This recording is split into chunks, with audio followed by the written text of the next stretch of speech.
শীত লাগবো না। আমরা কক্সবাজার যাওয়ার আগে বিরতি দিলাম। ওই জায়গাটার নাম কি দেখো তো? মেদা কচ্ছপিয়া জাতীয় উদ্যান। মেদা মেদা মানে কি? কচ্ছপ কি মেদায় থাকে? হ্যাঁ, মেদা কচ্ছপিয়া জাতীয় উদ্যান। মেদায় থাকো না, কোথায় থাকো না, বুঝছো? এই যে সুন্দর জায়গা আসছো না? হ্যাঁ, তিরিং বিরিং করে হাঁটো। মেদায়, ওই যে মেদায় রয়েছে দেখো, মেদায় রয়েছে। এই মেদায় থাকো না, মেদায় থাকো না। আবার দৌড় দিয়ে চলেন আমরা ওই যে ওইখানে যাই, ওই যে মেদা কচ্ছপিয়া দেখছো? মেদা কচ্ছপিয়াতে যাবা? কক্সবাজার যাওয়ার আগে এত সুন্দর একটা জায়গা দেখে আমরা থেমে গেলাম। আর আমরা তো জায়গায় জায়গায় যে থামি, কিন্তু এই যে এরকম পাহাড়, এই পাহাড়টা দেখে ইচ্ছে করলো যে একটু নেমে কাছে যাই। তো কাছে এসে পাহাড়টা দেখলাম, সেখানে একটু ভিডিও করলাম, ছবি তুললাম, সবাইকে নিয়ে একটু হাঁটাহাঁটি করলাম। কারণ গাড়িতে বসে থাকতে থাকতে এমন অবস্থা যে একেবারে পা ব্যথা, পা ফুলে গেছে।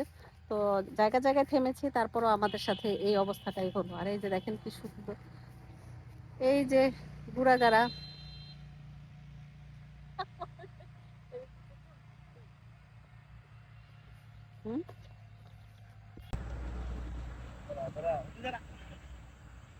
যাও যাও, তুমি যাও, আর ধরা লাগবে না।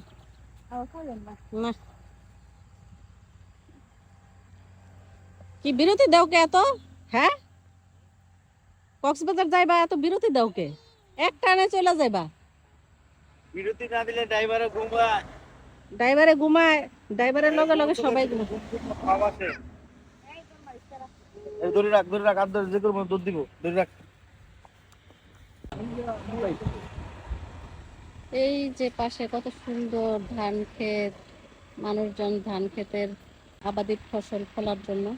পাশেই পাহাড়, পাহাড় কেটে ফেলা হয়েছে যদিও, কিন্তু দেখতে বেশ ভালো লেগেছে। আর এখানে মনে হয় খেলাধুলা হয়, এখানে হয়তো ফুটবল খেলা হয়। তো সবকিছু মিলে জায়গাটা বেশ ভালো লাগলো, তাই আমরা থেমে গেলাম আর একটু ভিডিও করে নিলাম, আপনাদের সাথে শেয়ার করলাম। কারণ সুন্দর প্রকৃতি যেখানেই দেখি সেখানেই আমি থেমে যাই, আপনাদের সাথে শেয়ার করি সেগুলো। তো এখন গাড়িতে উঠে যাব কক্সবাজার। আমাদের যেতে এখনো 43, আর কত কিলো বাকি আছে? 38 কিলো। যাক, 38 কিলো যেন তাড়াতাড়ি পুরা যাইতে পারি। বাবারে বাবা, তোমরা সবাই বসছো ঠিক মতো? বসি। বমি টমি করো না আবার। উপস্থিত কাও, কে কে বসছো? আমরা বসছি। রাহি বসছো, মাহি বসছো, উপস্থিত কাও, হাত উঠাও। এই যে বলো, এই যে এইদিকে, এই যে হাত উঠাও। হ্যাঁ, বসছি। এখানে হাত উঠাও। আমরা যেখানে থামলাম ওটা হচ্ছে চকরিয়া, তাই? চকরিয়া, এটা লেখছি। হ্যাঁ লেখা চকরিয়া।